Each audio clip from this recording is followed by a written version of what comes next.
Joins us now for more. Mr. Wright, Mr. Secretary, welcome back to the programme, sir. Let's just start with giving you some time to explain what brought us to this moment and what the broader strategy is. Yeah, the broader strategy is to use funds to better the American experience, lower costs to ratepayers, lower taxpayer expenditures. I mean, in short, President Trump got elected to get rid of the nonsense. We're not about climate politics now. We're about energy for the American people. How can we lower their cost of energy? How can we enable AI and manufacturing to reshore in our country? And this program, this loan is a perfect example of that. This is to reconductor 5,000 miles of transmission lines. Existing right-of-ways, existing towers, just put better conductors up so you can get more juice through the same corridors you already had. This is the kind of things that helps American people and American businesses. Secretary Wright, your department is saying that and projecting that data centers, commercial customers are for the first time ever going to use more electricity next year than households. Is the federal government going to have to step in and help American people, consumers, foot the bill? Well, the American government's doing everything we can to enable the growth of electricity production in this country.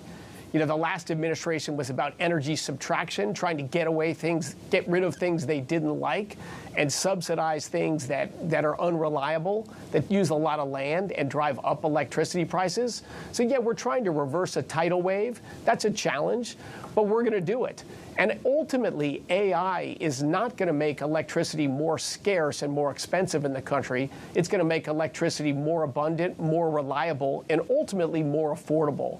So we can walk and chew gum at the same time. It's a challenge, but we're going to get it done.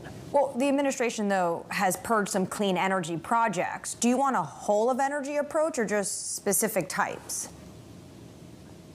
We care about affordable, reliable, and secure energy. Yeah, I get asked all the time, aren't you all of the above? No, I'm not all of the above, and I've never claimed to be. If you put, it's not just more electrons on the grid. To collect more wind power in the middle of the night in Iowa, that doesn't increase the capacity of our grid. That doesn't drive down anyone's prices.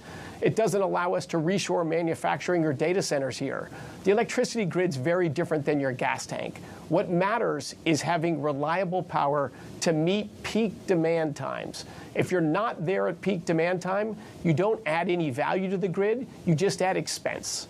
Well, when it comes to reliability, right now, the U.S. government is shut down. Are you speaking directly with senators about when the U.S. government could reopen? How is it affecting your department specifically? Oh, that is a great question. And yes, I am speaking to U.S. senators on both sides of the aisle. The shutdown is definitely destructive. Everything we're trying to do is lower American energy costs and enable American businesses to build more manufacturing facilities in our country.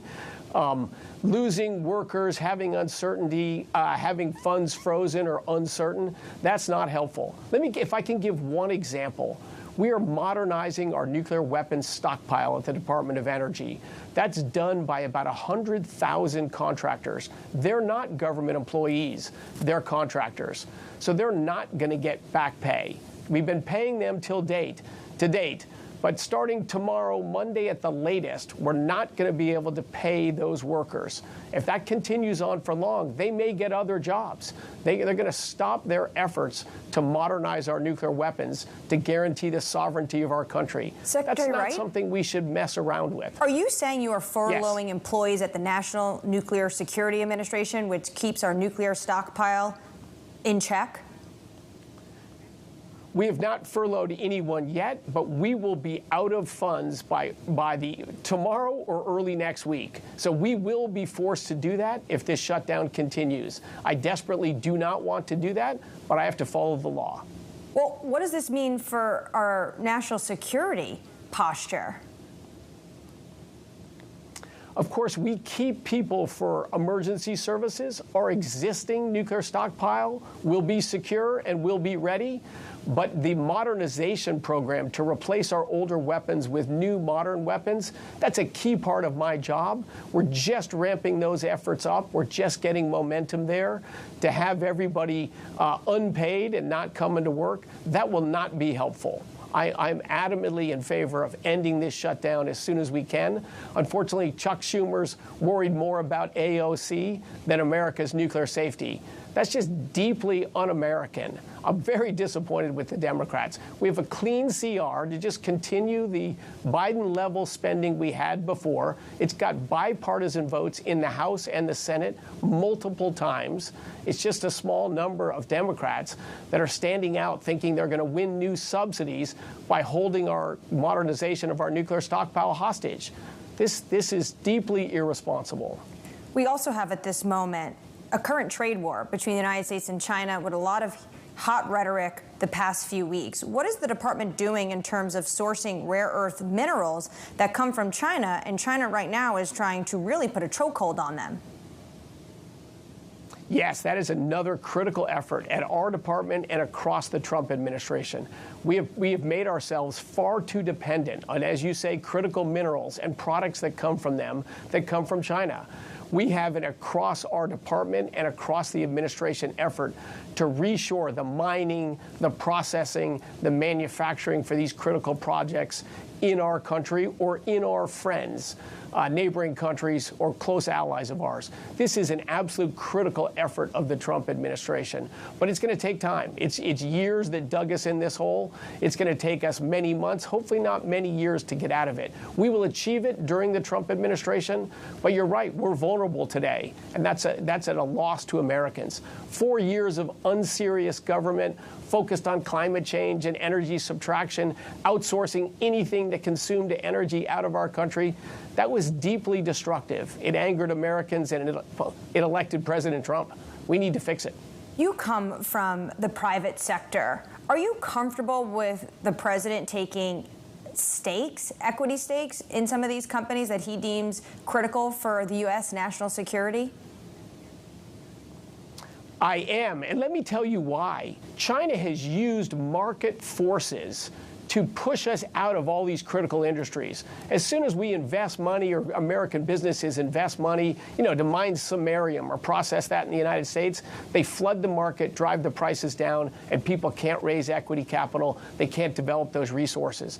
China has used manipulation of markets to keep us and the rest of the world out of these critical materials.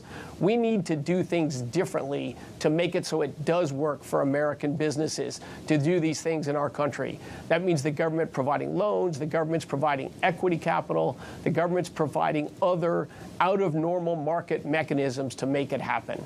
Are you not concerned of distorting the market, though? You're a capitalist. Is this not distortion? It feels like the U.S. government is doing what China does, which is picking winners and losers. Yeah, we don't want to do this broadly in our economy, but China has effectively distorted the market to push everyone out of these critical industries. The only way for us to get back into those industries is to respond to China's market distortion, and it does require things out of the normal market mechanism. But that's in a narrow area of these critical minerals and materials, but they matter for our national security, and they matter for our economic security. Mr. Secretary, thanks for making time for us this morning. We appreciate it, sir. Chris Wright there, the U.S. Energy Secretary.